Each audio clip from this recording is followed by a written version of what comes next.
One night, when everyone in the harbour was fast asleep, Buster the little wooden boat stirred. He dreamt he could hear the sound of galloping horses. The roar became louder and louder. Buster half opened his eyes to see two bright eyes in front of him. Then the big brown eyes just blinked and disappeared again. Buster fell into yet a deeper sleep. The next morning, Buster awoke to a clear blue sky. He suddenly remembered the strange dream he had had the night before. It made no sense. Perhaps it was due to something he ate. Jack the seagull arrived to say a big hello to Buster. "It's going to be a busy day." It was holiday season, and every boat was going to have to work hard to take all the folk about the harbour. Buster and Jack did their runs to the little island and back again 4 times.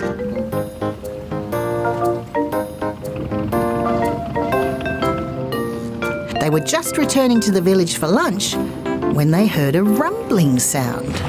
It became louder and louder until it turned into a galloping sound.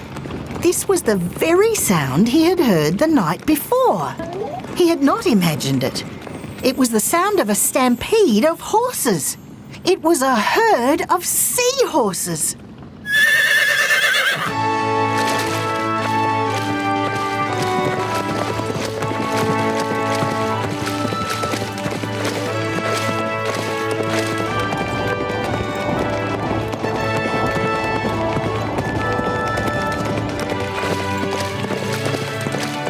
Wild Brumbies were in their very own harbour.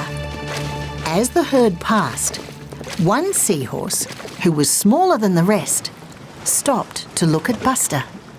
It was the very foal Buster had seen the night before. A taller seahorse, his mother, stopped as well and beckoned her baby back. The foal looked at Buster and Jack and blinked his large brown eyes before returning to his mother. Buster informed the harbour master of the new arrivals. "Seahorses are protected wild animals. They can never be caught to become a pet as it's against the law." Buster and Jack nodded their heads in agreement. Wild animals must always be left alone in the wild. The rest of the day was uneventful after the wonderful morning. As they returned to the village on their last trip, Jack announced he was ready for bed and flew home. Buster was also looking forward to having a good night's sleep. That night, once again, Buster was woken by a disturbance. It was the mother seahorse. This time, it was a frightened voice calling out to him. "Have you seen my little foal, Benjamin? He has gone missing, and I thought he might be with you." "No," said Buster, now very much awake. "The last time I saw him was when the herd was crossing the harbour and he was with you. I will inform the harbour master." "Thank you, Buster, for letting me know about Benjamin. Please ask the mayor to wait for the police." The police boat arrived. They asked the seahorse mother many questions. They wanted to know how old Benjamin was, what he looked like, and how tall he was.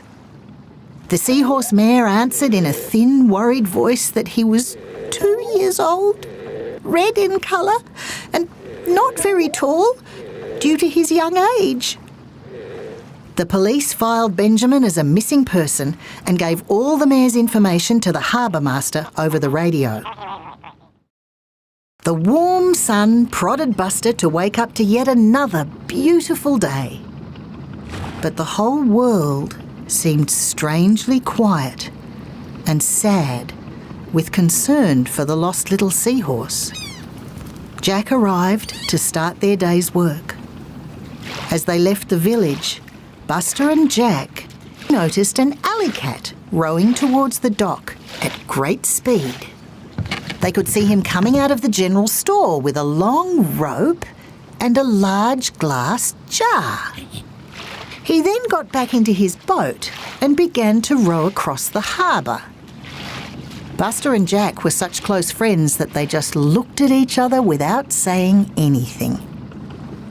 Jack asked the question that was on both their minds. I wonder what he's up to.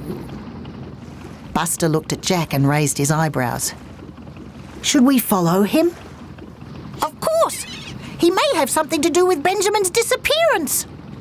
The cat was still rowing at a tremendous pace towards the cathedral rocks. They saw the rowboat slip into the entrance of the sea cathedral.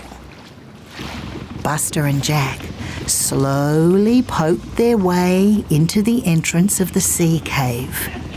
They could hear muffled voices and see a glow of light from a small campfire. They could see the mangy cat sitting on a deck chair chatting to a fox. They could see a small fold-up table with a large glass jar standing on it. Inside it was the little seahorse. Someone will pay us a lot of money for this seahorse, discussed the fox. Yeah, he'd be good in a sideshow act at a circus. Benjamin's frightened eyes turned and saw his two friends in the far distance. Jack raised his finger to his mouth to say shh. Benjamin slightly nodded and then turned his head to look the other way. What shall we do? We must get the police quickly. Buster and Jack stayed outside the cave to wait for the police.